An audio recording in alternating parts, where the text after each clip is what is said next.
Hello, it's Kenny. Welcome to lesson number 31. Today I'm going to present and teach a piece, a march by C.P.E. Bach, Carl Philip Emanuel Bach, who lived from 1714 to 1788. There's a painting of him over there. And as you might ask yourself, is this man related to the great Mr. Johann Sebastian Bach? Well, yes, it's his father. All right, Bach had 20 children, and many of them went out to be very good composers. And C.P.E. Bach is probably one of the most famous. There's another one here, J.C. Bach, Johann Christian Bach. He was quite famous too. Another one, Wilhelm Friedkin Bach. And all of these composers were quite commonly known after the death of their father, J.S. Bach, who was kind of forgotten in the time. He was considered old-fashioned, but C.P.E. Bach was one of the most famous composers of his day. He was a huge influence to Mozart, to Haydn. He was kind of a bridge between the Baroque period, which his father, Johann Sebastian Bach, was very famous in, and the classical period, which was Mozart, Haydn, Beethoven, and those guys. So he was kind of a bridge, and he kind of lost a bit of popularity too, but more and more today, he is being listened to a lot. There's one other Bach I would like to mention here, and it's this guy here, PDQ Bach. Pretty damn quick Bach. Well, excuse my language, but actually that's a bit of a joke, because he was portrayed by this man who just died this year, which is why I want to mention him. Peter Schickli created PDQ Bach as a kind of a humoristic thing, all right? So many people take classical music way too seriously, Mr. Schickli thought, and I kind of agree with him too. So he wrote these pieces under the name of PDQ Bach. And if you just look up in YouTube anything of PDQ Bach or Peter Schickli, these are very funny pieces. All right, he's just making fun of how seriously people treat classical music. But anyway, today's lesson is actually on a real classical composer, Mr. C.P.E. Bach. Now, this piece I'm teaching today is a march, and a march is just one of the most common forms of music. You've probably heard them all over the place, whether you knew them or not. And marches they're not like dances. They're a very strict rhythm, all right? But you see them all the time. Mostly military marches, you see soldiers marching. Or you'll see military bands or even just marching bands in parades and stuff. And they are marching. And these rhythms have to be very strict, which I'm going to talk about more in the lesson, all right? But there's also funeral marches, which go very slow, and they're very somber, and there's faster marches. And, even in Hollywood, you still see marches, all right? You probably heard Star Wars, the Darth Vader theme. Its actual name is the Imperial March. It, too, is a march. So, before I go on to teach this march, I will play it for you.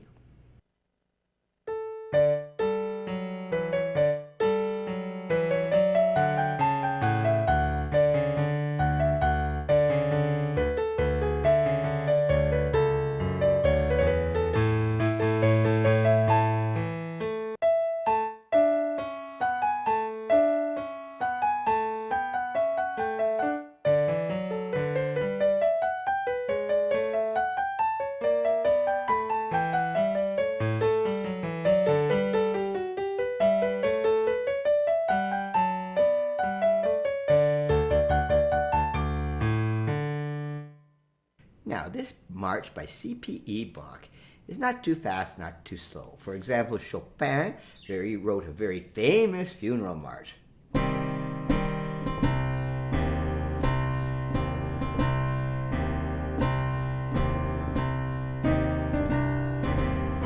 Very slow, very dark, very somber. It's a funeral march, I guess it should be.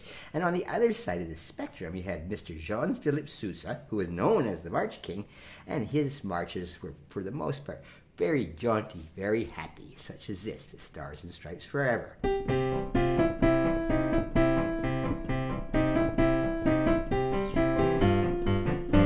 Okay, So Mr. Bach's march that I will teach today is in between there. It's just kind of stately.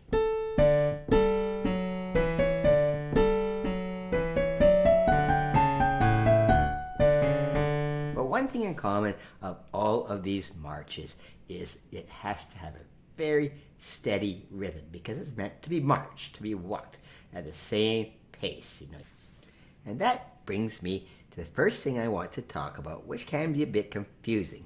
All right, and it's the time signature. You see this C here, and there's a line right through it. That is known as cut time, sometimes called alla breve.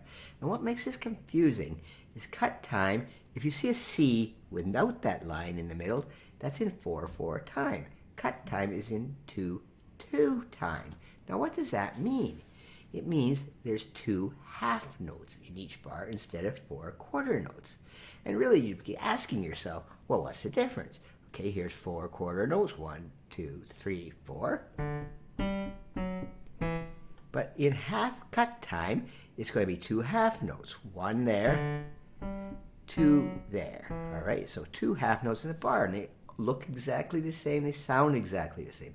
But what the difference is, and you'll see cut time in a lot of marches, is it's a rhythmic difference. In 4/4 time, I have never really, this is hard to stress, but you get a strong beat and a medium beat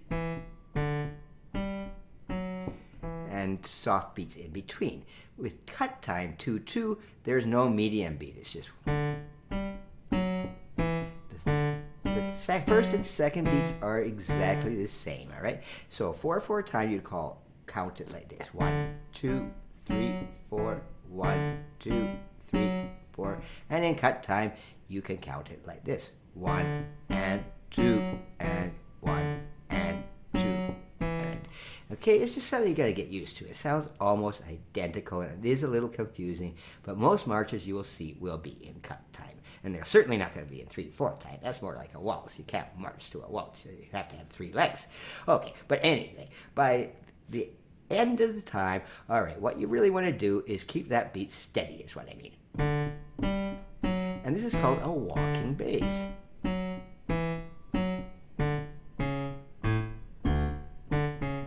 All right, it just walks. It just, it's like you're marching, you're walking, all right? All right, we're in the key of D major, which has an F sharp, a C sharp. That's very simple. It follows the D major scale.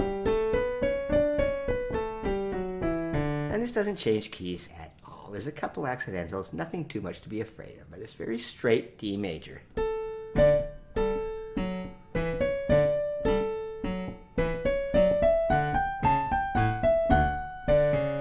You'll notice I'm playing this with a lot of staccatos. A staccato being that little dot over top of the notes, which means play them just detached. If you were to play them legato without the dots, you can do that, all right? But I think for this march, it kind of suits it for it to be a little more staccato, all right?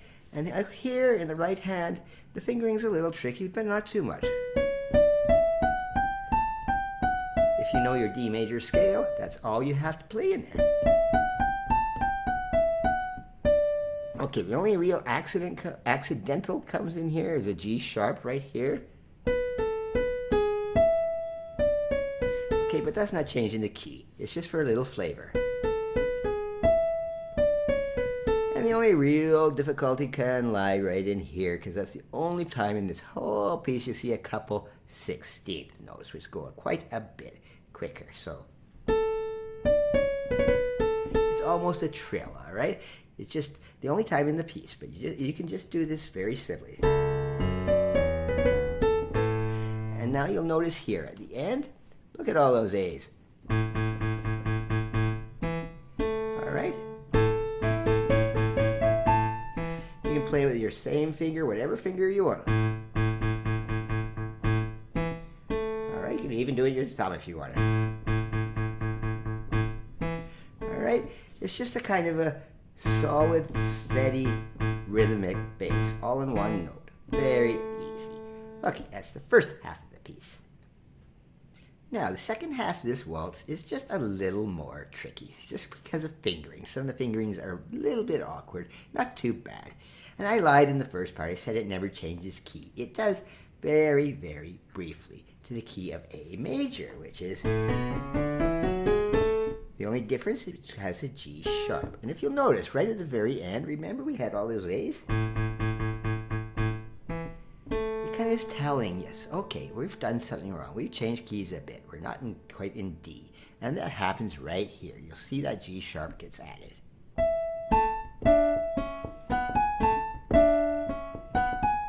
And then it just goes away. All right?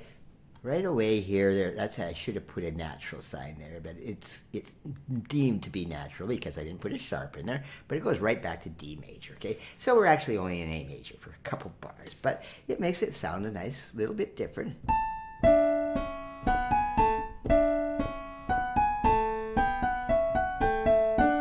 Right back to D, okay? One thing I did want to mention, I told you about the staccato signs there. There's that little dot. What about this little thing here? It looks like a less than sign in math. That's called a stress in music, all right? It just means you accent it a bit. You can even notice if what I'm doing, I'm lifting my hand, I'm actually giving it a little more weight. It's just a stress mark, okay? You don't have to play it that way, but it makes that nice rhythm.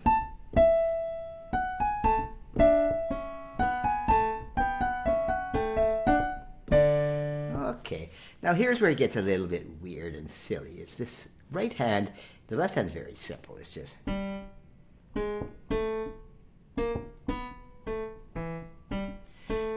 But the right hand is going into basically lots of little scale kind of things, all right?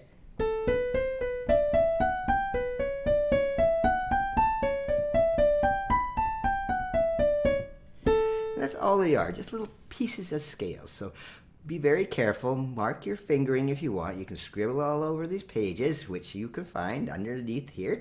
Yeah, you can always download my scores because how can you learn pieces without the scores? It's a little tricky, but just go very slowly.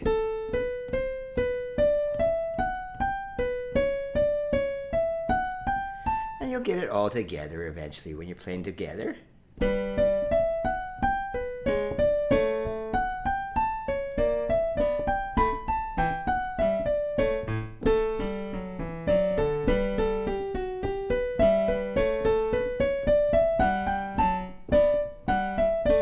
And at the very end, guess what we got there again here? You've got all those continued notes, but now we're firmly back in our key of D, and so it's the D, not A. We are firmly in the key of D where we started. So the main thing I want to emphasize when you're playing a march, just keep it as steady as possible and as rhythmic as possible.